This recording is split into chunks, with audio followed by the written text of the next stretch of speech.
السلام علیکم ورحمۃ اللہ وبرکاتہ۔ ناظرین کرام، آپ تمام کا الخیر ٹیسٹ CGM چینل میں خیر مقدم ہے، اور آج کی ہماری گفتگو کا عنوان ہے ماہ سفر اور مسلمان۔ یہ دوسرا پارٹ ہے، دوسرا حصہ ہے جو آج آپ کی خدمت میں پیش ہے۔ الحمدللہ رب العالمین، والصلاة والسلام علی سید المرسلین وعلی آلہ واصحابہ اجمعین، اما بعد۔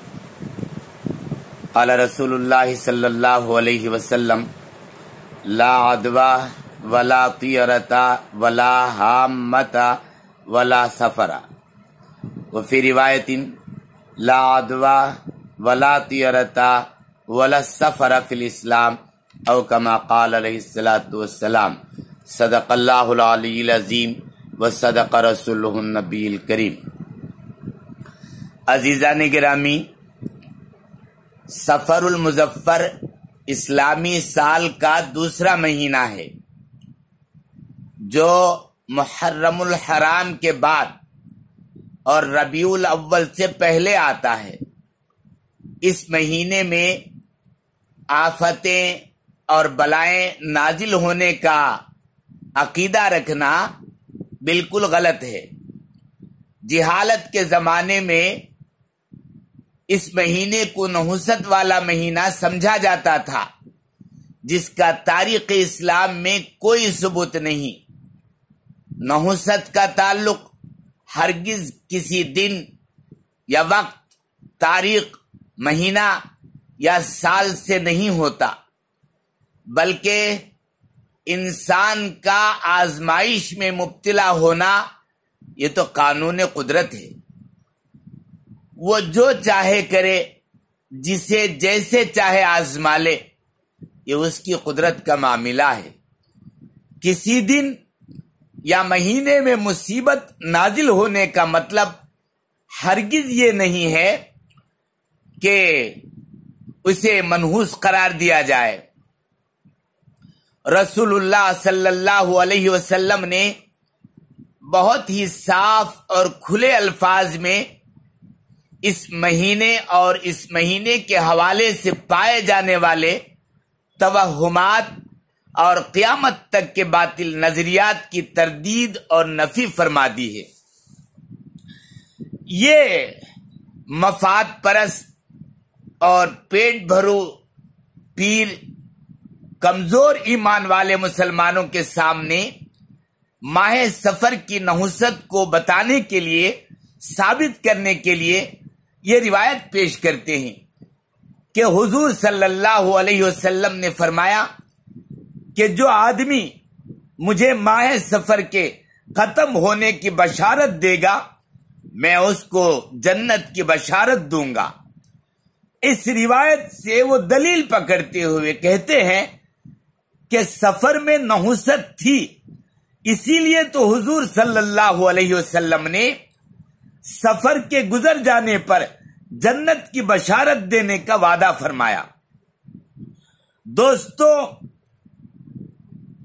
اس روایت کے بارے میں جلیل القدر محدث ملا علی قاری رحمہ اللہ علیہ نے اپنی مشہور کتاب الموضوعات الکبیر نامی کتاب میں لکھا ہے کہ یہ روایت موضوع اور بے اصل ہے۔ ہاں، اور اگر مان بھی لیا جائے کہ یہ حدیث صحیح ہے، تو اس حدیث میں یہ بات کہاں ہے کہ یہ مہینہ سفر کا منحوس ہے؟ کہاں ہے؟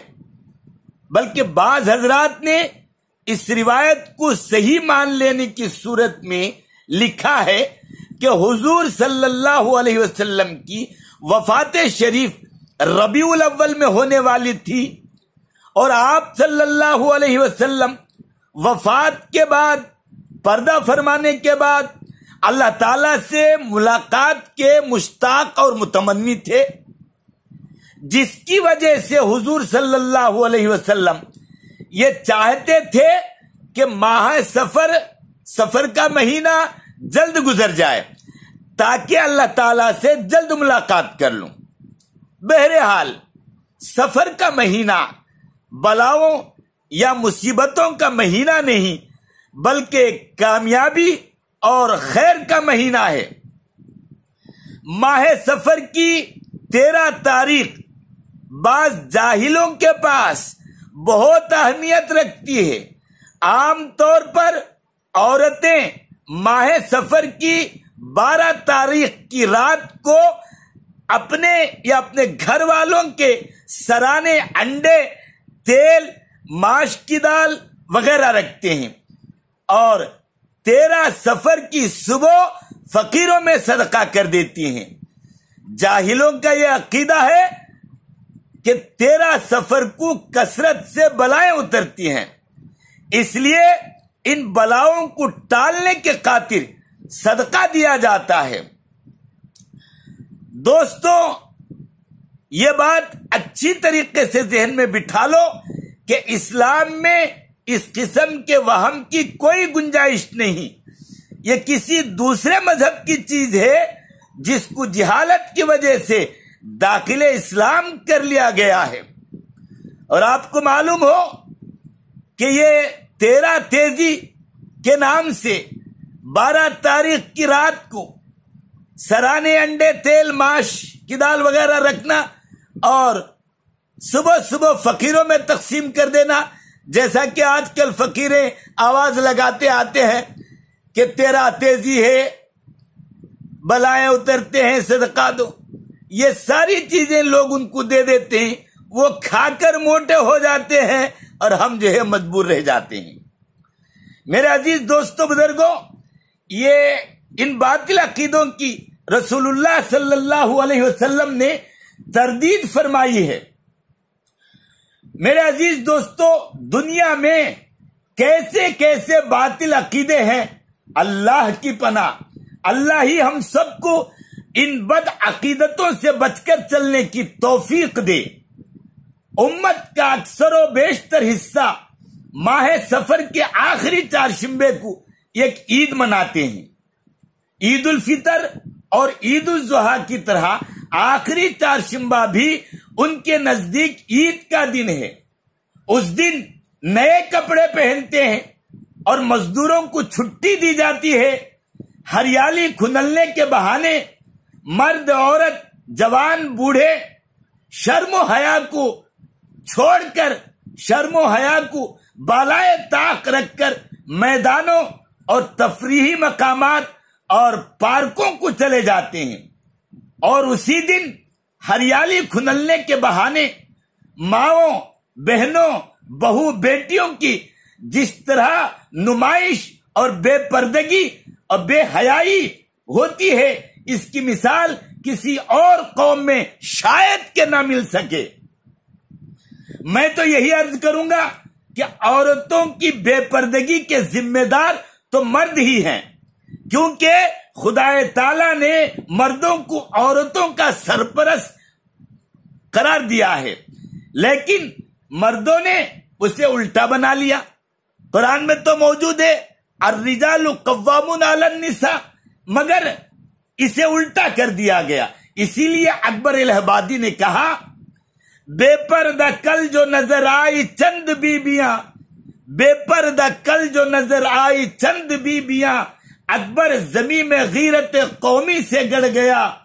پوچھا جو ان سے آپ کا پردہ وہ کیا ہوا، پوچھا جو ان سے آپ کا پردہ وہ کیا ہوا، کہنے لگی کہ عقل پہ مردوں کی پڑ گیا۔ غرض میرے عزیز دوستو، یہ آخری چہارشنبہ، پھر اس میں خوشیاں منانا، ہریالی کھنلنے جانا، یہ سب اسلام کے بالکل خلاف ہے۔ اسلام میں آخری چہارشنبے کی کوئی خصوصیت نہیں ہے۔ اسی لیے سرکار دو عالم صلی اللہ علیہ وسلم نے ارشاد فرمایا، لا عدوہ ولا طیرتا ولا حامتا ولا سفر فی الاسلام، او کما قال علیہ الصلوۃ والسلام۔ چھوت چھات کوئی چیز نہیں، بدفعلی بھی کوئی چیز نہیں، الو کی نحوست کوئی چیز نہیں، اور اسلام میں سفر کی بھی کوئی نحوست نہیں ہے۔ میرے عزیز دوستو، یہ ساری چیزیں کبھی جہالت کے زمانے میں موجود تھی، جو آج اس کی جڑیں مضبوط ہو چکی ہیں۔ اللہ کے نبی صلی اللہ علیہ وسلم نے ان سارے توہمات اور خرافات اور بدعات کی تردید فرمائی ہے، اور ہم مسلمان ہی رسول اللہ صلی اللہ علیہ وسلم کے نقش قدم پر ہمیں چلنا ہے، اور جنت چونکہ ہمارا اپنا آخری ٹھکانہ اور مقام ہے، جہاں سے ہم آئے ہیں وہیں پر جانا ہے، تو ہم رسول اللہ صلی اللہ علیہ وسلم کے نقش قدم پر چلنا ہے، اور ان خرافات اور بدعات کو سرے سے ترک کرنا ہے۔ اور اللہ پاک سے دعا کیجئے کہ اللہ تعالی ہم سب کو عمل کی توفیق دے، سفر کے مہینے کے جتنے بدعات اور خرافات ہیں ان سب سے بچ کر ہمیں صحیح راستے پر چلنے کی اللہ توفیق عطا فرمائے، آمین۔ وآخر الدعوانا الحمدللہ رب العالمین۔ السلام علیکم ورحمۃ اللہ وبرکاتہ۔